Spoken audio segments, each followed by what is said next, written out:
Hey guys, Tim Dorman here, and I am the long-haired gardener. Today we're going to be talking about everybody's favorite shade-loving plant, the hosta.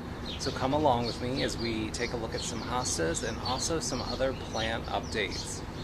So come join me on my Philly jungle.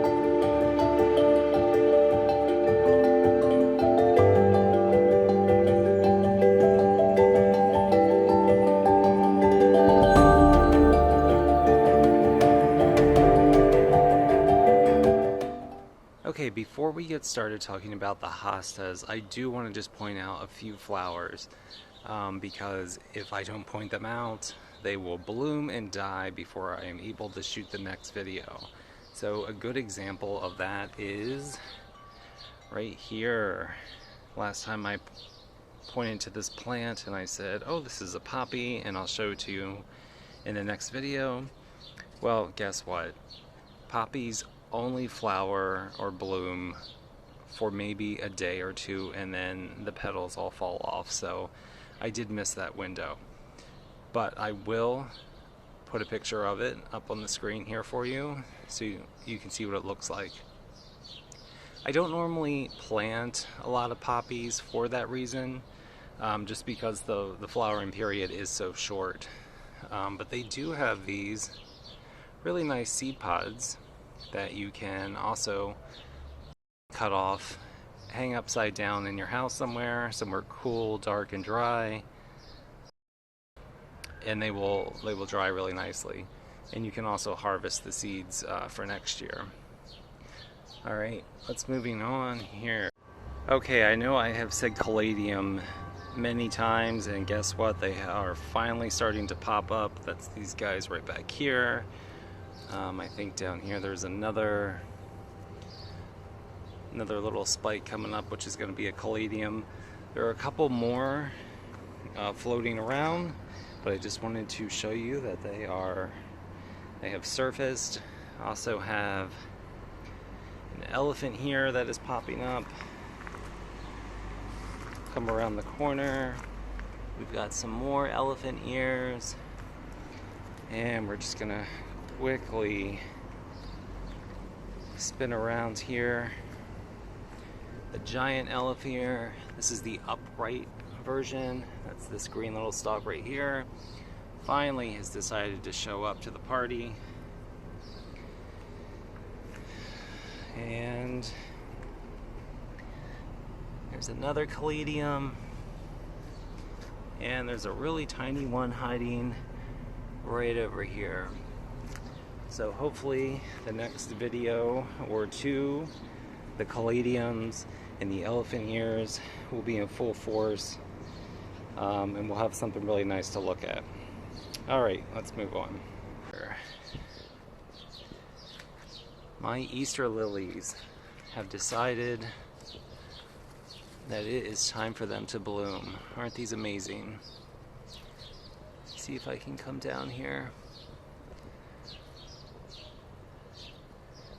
One thing to note about Easter lilies, these ants are really loving the lilies, by the way.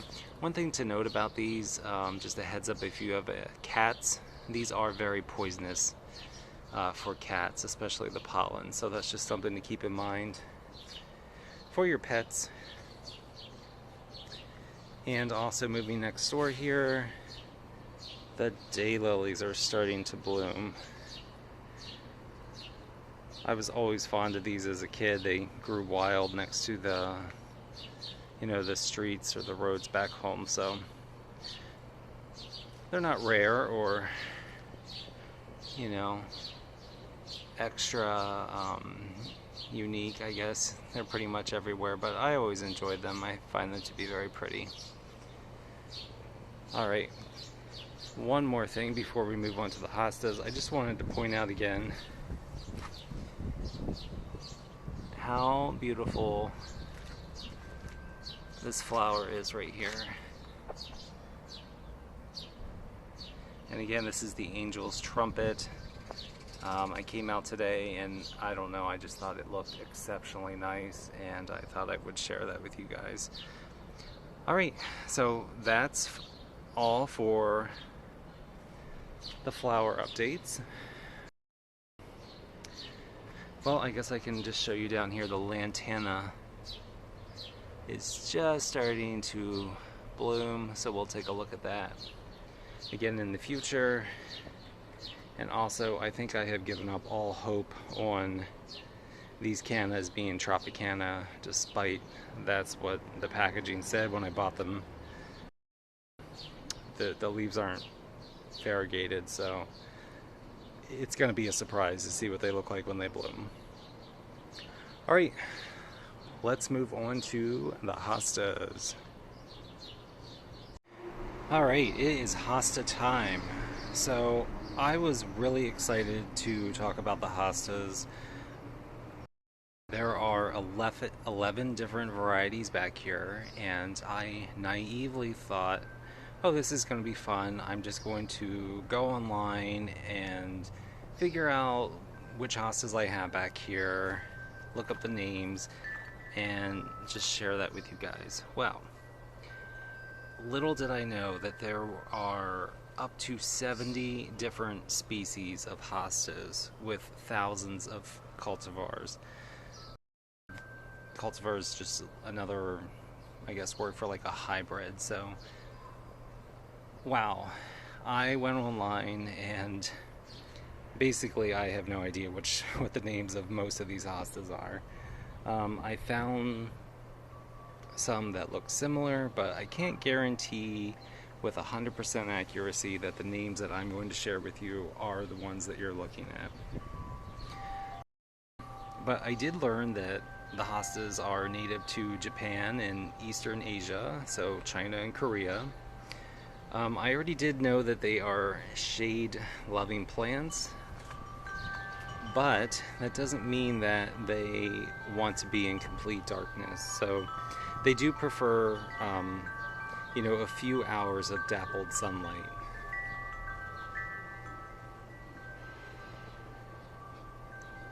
Something else that I learned, although they are beautiful and they look like, hey, I could bring this inside and this could be a house plant, they don't like being inside. They do need to go through a dormant period. Otherwise, they're just going to get tired and die. They need that period of rest, so they have to be outside so that they can be exposed to the cold and, come back healthy the next year. So let's kind of come down here and take a look. Until I started to really investigate online, I didn't really, pay that close attention to all of the different leaf shapes. So as you can see, this one here is almost like a heart shaped. I guess something to point out is that the edges kind of come in here to a point, whereas this one right here doesn't come to a point, it actually goes up down along the stem here. So this one's more of like a spear shape rather than the heart. Some of the leaves, like this guy right here, the leaves are very thick and have like a texture to them. I'm going to describe this as like kale. You know how kale kind of has that thick, leathery leaf? Well, that's kind of what this variety right here does. Whereas this one next door is a little bit lighter, more like a leaf that you would find on a tree. And then we have these guys over here. These are also a little bit thicker. While we're looking at these, the surface of the leaves vary. So this one here looks very waxy. This one here almost kind of is a little bit waxy too. Some of them are more dull. I would consider this dull. And then we have one over here, and this one has very shiny, kind of glossy leaves. So let me step back over here. I did learn, hey, so while we're I'm like whispering, like it's a secret. I don't know if you can see, my camera's not focusing, but there is the dreaded lanternfly. There's a baby one sitting on this hosta. These guys are popping up everywhere. And I'm hoping they don't hurt any of my plants in the garden, but they do seem to be really loving my rose bush. But anyway, the reason why I was pointing this out is I wanted to say that all of the hostas do bloom, but typically hostas are grown. Let me stop focusing on that lanternfly. Hostas are typically grown for their foliage rather than their flowers, although some of them do get really beautiful flowers on them. So this one back here, that with the lime glossy leaves, this one is called an August lily, and I am 100% sure that I can identify that one correctly based on the flowers. So one, this is going to bloom in late summer, you know, around August, whereas all of the other ones are starting to bloom right now. We are in June. So another reason why I'm 100% sure this is called the August lily is when it does bloom, that particular one has the most amazing smelling flowers. They're really big, white, pendulous flowers, and they have a really great scent, almost like a lily. Probably a great time to point out that these plants, these hostas, also go by the name of plantain lily. So I guess maybe that makes sense why they smell like lilies to me. Something else I did learn, so the stem that the flowers grow on is called a scape. So I thought that was interesting, and I also learned that the edges of the leaves, oh wow, I forgot. We'll come back to that when I remember. But it was just fun to learn all of the different names for the hostas. Who knew? I just kind of planted them in the garden and thought, oh, they're pretty, and then I forgot about them. But there really is a lot to know and learn about them. So I think I got sidetracked a little bit here. I did want to say that the flowers, when they do bloom, they're either going to be white or they're going to be purple. So these really big ones right here, I'm pretty confident that these are called Seaboldiana. I'm going to put that up on the screen. Not always great at pronouncing these things. So we've got the white flowers right here, this one right next door. Purple ones are starting to come, and then I did want to show how nice these are right here.